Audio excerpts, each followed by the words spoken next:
শাবান মাসের ফজিলত ও করণীয়। হিজরি বা চন্দ্র মাসের অষ্টম মাস পবিত্র শাবান মাস। এই শাবান মাস হাদিসের আলোকে বিভিন্ন বিবেচনায় একটি ফজিলত ও তাৎপর্যপূর্ণ মাস।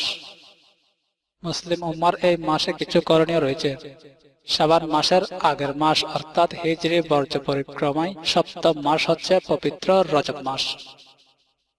রাসূল সাল্লাল্লাহু আলাইহি ওয়াসাল্লাম রজবের চাঁদ উঠলে দোয়া করতেন, আল্লাহুম্মা বারিক লানা ফি রাজাবা ওয়া শাবানা ওয়া বাল্লিগনা রমাদান।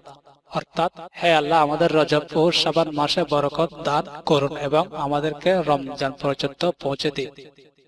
আমাদেরকে রমজান পর্যন্ত পৌঁছে দিন, এই কথার অর্থ হচ্ছে রমজান পর্যন্ত আমাদের জীবন দান করুন, যেন আমরা রমজান মাস পেয়ে অধিক হারে ইবাদত, বন্দেগী, রোজা, তারাবি, লাইলাতুল কদরের ইবাদত, ইতিফাক ইত্যাদির মাধ্যমে মহান পবিত্র রমজান মাসের ফজিলত লাভে ধন্য হই।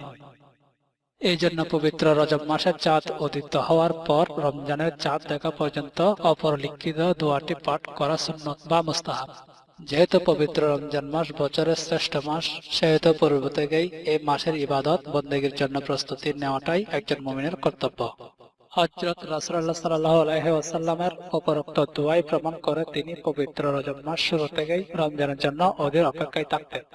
বিভিন্ন হাদিস থেকে প্রমাণিত হয় হযরত মুহাম্মদ সাল্লাল্লাহু আলাইহি ওয়াসাল্লাম পবিত্র রজব ও শাবানে রমজানের পূর্ব প্রস্তুতি গ্রহণ করতেন।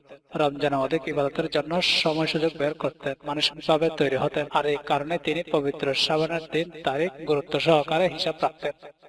হযরত আয়েশা রাদিয়াল্লাহু আনহা বর্ণনা করেন, হযরত রাসূলুল্লাহ সাল্লাল্লাহু আলাইহি ওয়াসাল্লাম পবিত্র শাবানের দিন তারিখ হিসাবের প্রতি এত অধিক লক্ষ্য রাখতেন যা অন্য কোনো মাসের ক্ষেত্রে রাখতেন না। সুনানে আবু দাউদ। অনেক হাদিসেই বর্ণিত হয়েছে হযরত মুহাম্মদ সাল্লাল্লাহু আলাইহি ওয়াসাল্লাম পবিত্র শাবানের চাঁদের দিন তারিখের হিসাব রাখার প্রতি গুরুত্ব আরোপ করেছেন। সুতরাং পবিত্র শাবান মাসের দিন তারিখের হিসাব রাখাটাই সুন্নত এবং মুমিনদের করণীয়। পবিত্র শাবান মাসে অধিক হারে নফল রোজা রাখা উত্তম। এই প্রসঙ্গে একাধিক হাদিস বর্ণিত হয়েছে। হযরত উম্মে সালমা রাদিয়াল্লাহু আনহা থেকে বর্ণিত, তিনি বলেন, আমি হযরত নবী করিম সাল্লাল্লাহু আলাইহি ওয়াসাল্লাম শাবান ও রমজান ব্যতীত 2 মাস একাধারে রোজা রাখতে দেখিনি। হযরত আয়েশা রাদিয়াল্লাহু আনহা বলেন, আমি নবী করিম সাল্লাল্লাহু আলাইহি ওয়াসাল্লামকে শাবান মাসের মতো এত অধিক নফল রোজা রাখতে আর দেখিনি। এই মাসের অল্প কিছুদিন ব্যতীত বরং বলতে গেলে সারা মাসটাই তিনি নফল রোজা রাখতেন। জামি তিরমিজি।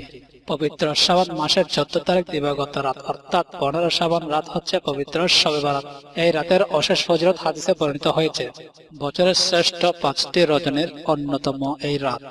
এই রাতের করণীয় সম্পর্কে হযরত মুহাম্মদ সাল্লাল্লাহু আলাইহি ওয়াসাল্লাম ইরশাদ করেছেন, শবে বারাত রাতে তোমরা জেগে থেকে ইবাদত করো এবং পরদিন রোজা রাখো। এই জন্য শবে বারাতে জেগে থেকে ইবাদত করা এবং পরদিন রোজা রাখা উত্তম। হাদিসের ভান্ডার পর্যালোচনা করে পবিত্র শাবানের এইসব ফজিলত ও করণীয় সম্পর্কে জানা যায়।